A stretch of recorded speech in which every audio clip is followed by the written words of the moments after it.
நான்லாம் கோவத்தில் இருக்கேன். யாரையும் பார்க்க முடியாது. உங்களெல்லாம் பார்த்து பேச முடியாது. நீங்கள் பாட்டுக்கு பேசிகிட்டே இல்லைங்க. உங்களெல்லாம் திரும்பியெல்லாம் பார்க்க முடியாது. உன் மூஞ்சியெல்லாம் எனக்கு பார்க்கவே பிடிக்கல. போங்க அங்கிட்டு. நானே பசியில் உட்காந்துருக்கேன். எதுவுமே தராமல் இருக்கே அப்படி. வந்து நின்று பேசினா மட்டும் மூஞ்சியை பார்த்து பேசிடுமா நாங்கள்? சரி கோவத்தில் இருக்கேன், போயிருங்க. ஆஹா, அவசரப்பட்டு கோவப்பட்டமோ? பால் பாக்கெட் எடுத்துகிட்டு போகிறாங்களே. கோவப்படாமல் இருந்திருந்தா கூட கொஞ்சோண்டு பாலை ஊற்றுவாங்க. தெரியாமல் கோவப்பட்டோம் போலையே. என்ன பண்ணுறது இப்போ? சரி, வழக்கம் போல் அப்படியே பாவமாக மூஞ்சி வச்சுட்டு உட்காந்துருந்தோம்னா கொடுத்துருவாங்க. கொஞ்சம் அப்படியே பாலை ஊற்றிட்டு போங்களேன். கொஞ்சம் கோவத்தை குறைச்சி வச்சுக்கிறேன். சரி, ஓகே, ஃப்ரெண்ட்ஸ் ஆகிக்கலாம். அப்படியே கொஞ்சம் பாலை ஊற்றிட்டு போங்க. குடிச்சிட்டு நான் மட்டும் போயிட்டே இருப்பேன்ல.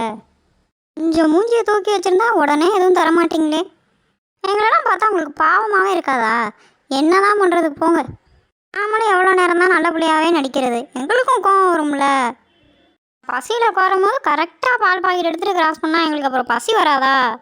ஏய், பால் பாக்கெட் எடுத்துகிட்டு போய் டீ போடுறாங்கடா. எனக்கெல்லாம் டீலாம் பிடிக்காதுப்பா. ஏன்ப்பா இப்படி பண்ணுறீங்க? பாலை கொண்டு வந்து ஊற்றுங்கப்பா. வழியாக நல்ல மனசு பண்ணி பாலை ஊற்றுனதுக்கு ரொம்ப நன்றி. இதெல்லாம் ஒரு வீடியோவாக எடுத்து போட்டு என்னை காமெடி பண்ணுவீங்களே, எனக்கு தெரியும் எல்லாம்.